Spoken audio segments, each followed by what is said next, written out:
Happy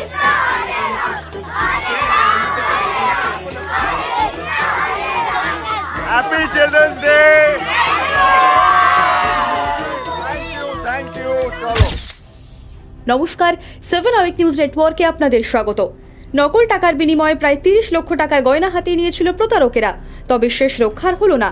আর্থিক প্রতারণার অভিযোগে কলকাতা পুলিশের জালে ধরা পড়ল 4 ব্যক্তি। পুলিশ সূত্রে খবর, চলতি বছরের সেপ্টেম্বর মাসে প্রজ্ঞান প্রদোষ পাড়িদার নামের এক গয়না ব্যবসায়ীর কাছে প্রায় 30 লক্ষ টাকার গয়নার বরাত দেন এক অজ্ঞাত পরিচয় ব্যক্তি।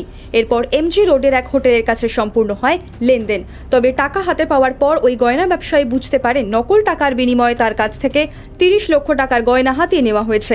এরপর জোড়াসাঁকো থানায় প্রতারিত গয়না ব্যবসায়ী এ নিয়ে অভিযোগ দায়ের করলে ঘটনার তদন্তে নেমে এদিন 3 ব্যক্তিকে গ্রেপ্তার করা হয়।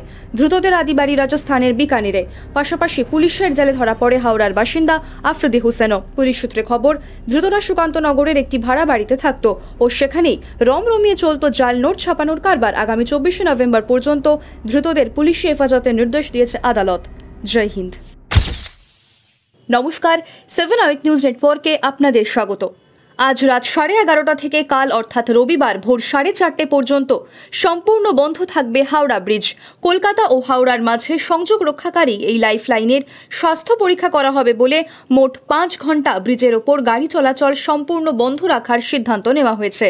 সূত্রে খবর, এর আগে 1983-1988 সালে শেষবার স্বাস্থ্য পরীক্ষা হয় এই গুরুত্বপূর্ণ সেতুটির। এরপর চলতি বছরে এপ্রিল থেকে হাওড়া ব্রিজের স্বাস্থ্য পরীক্ষা শুরু হলেও এই প্রথম গাড়ি চলাচলে সম্পূর্ণ নিষেধাজ্ঞা জারি করা হলো।